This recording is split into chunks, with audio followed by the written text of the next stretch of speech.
Hello guys, कैसे हो आप लोग। तो गाइज ये अपनी सीरीज चल रही है एक्सरे कोर्स की, जिसका ये पार्ट नंबर है 8। उसके अंदर आप बात करेंगे how radiation affect human body. अपनी ह्यूमन बॉडी को, बायोलॉजिकल टिश्यू को किस तरह रेडिएशन अफेक्ट करती है, वो बेसिक्स आप इस वीडियो के अंदर कवर करेंगे। तो चलिए गाइज, ज्यादा टाइम ना वेस्ट करते हुए आज के टॉपिक को आप स्टार्ट करते हैं। तो यहां देखो गाइज, सबसे फर्स्ट पॉइंट क्या आ रहा है कि रेडिएशन क्या करेगी। जो भी बॉडी के अंदर एटम्स होंगे उनको क्या कर देगी, आयोनाइज कर देगी। रेडिएशन क्या है, दूसरे एटम्स को आयोनाइज इसलिए करेगी ताकि वो खुद को स्टेबल कर पाए। या तो ये किसी को इलेक्ट्रॉन देगी या कि किसी से इलेक्ट्रॉन लेगी एंड देन फिर ये अपने आप को स्टेबल कर देगी। तो इस आयोनाइजेशन के सिस्टम के अंदर क्या होगा, जो एटम्स है वो अफेक्ट होंगे। जैसे क्या होगा, ये एटम्स कहाँ देखने को मिलेंगे, अपने को सेल्स के अंदर देखने को मिलेंगे। सेल्स के अंदर देखने को मिलेंगे तो फिर टिश्यू अफेक्ट होंगे, टिश्यू के अंदर होंगे तो ऑर्गन, ऑर्गन से ऑर्गन, सिस्टम, सिस्टम से ह्यूमन बॉडी। तो इस तरह आप बोल सकते हैं कि अपनी ह्यूमन बॉडी अफेक्ट हो रही है रेडिएशन के थ्रू। देन गाइस ये डिपेंड करता है कि कौन सा बॉडी पार्ट एक्सपोज हो रहा है, मींस कौन सा बॉडी एरिया एक्सपोज हो रहा है इस रेडिएशन से। जैसे ये देखो यहाँ कह रहा है कि कौन सा एक्सपोज हो रहा है एरिया, इस पे भी डिपेंड करेगी ये रेडिएशन।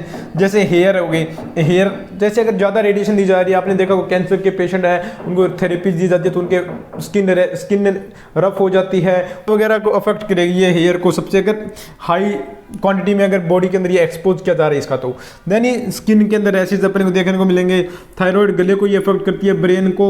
उसके बाद सबसे इंपॉर्टेंट है रिप्रोडक्टिव ऑर्गन, सबसे इंपॉर्टेंट रिप्रोडक्टिव ऑर्गन होगा गाइज। देन उसके बाद बोन मैरो को अफेक्ट करेगी, जो हीमोग्लोबिन बन रहा है उसको ये ब्रेक कर देगी। उसके बाद यहाँ बात किया रिप्रोडक्टिव अगर फीमेल रिप्रोडक्टिव ऑर्गन तो उसको बहुत ही ज्यादा अफेक्ट करेगी। और इसके इन फ्यूचर अगर ज्यादा रेडिएशन एक्सपोज हो रही है उस पेशेंट को, या फिर कोई भी फीमेल रेडियोग्राफर वो ज्यादा रेडिएशन के अंदर रह रहा है, तो उसके फिर इन फ्यूचर उसको उसके साइड इफेक्ट देखने को मिलेंगे लॉन्ग टर्म के अंदर।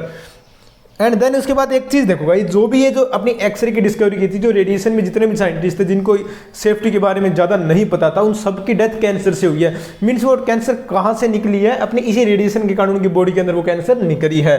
देन कह रहा है कि रेडिएशन डीएनए को डैमेज करती है।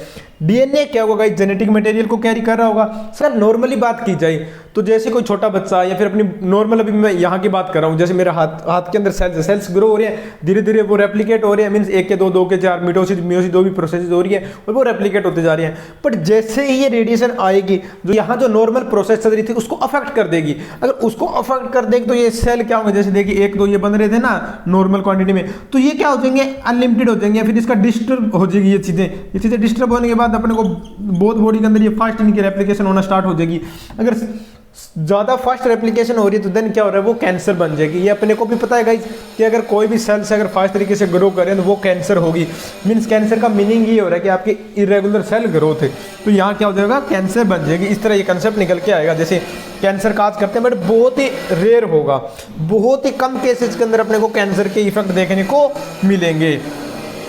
साथ ही साथ में ये देखो गाइस, जो अपन नॉर्मल जो छोटा बच्चा है उसको गाइस, ये एक छोटा सा कंसेप्ट था कि किस तरह रेडिएशन अपनी बॉडी को अफेक्ट करती है। ये बेसिक्स अपन कवर कर लिया, और जैसे ही रेडिएशन प्रोटेक्शन की बात करेंगे उसके अंदर इसी टॉपिक को इन डेप्थ भी कवर करेंगे। तो आज की वीडियो में इतना गाइस। अगर आपको इसके नोट्स चाहिए तो आप अपने ब्लॉग पे जाके चेक कर सकते हो। गूगल करोगे डॉक्टर इनसाइड एकेडमी ब्लॉग्स, तो देन आपको वहाँ 1-2 सर्च के अंदर मिल जाएगा, तो वहाँ से आप डायरेक्ट चेक कर सकते हो। और अगर आपको कोई भी डाउट हो तो आप डायरेक्ट कमेंट सेक्शन में पूछ सकते हो, या फिर इंस्टाग्राम पे आके डायरेक्ट पूछ सकते हो। और साथ साथ में लिंक्डइन पेज को भी फॉलो कर लेना यार, वहाँ भी अभी डेली कंटेंट आ रहा है, और साथ में इंस्टाग्राम पर भी। Okay, thank you friends, have a nice day.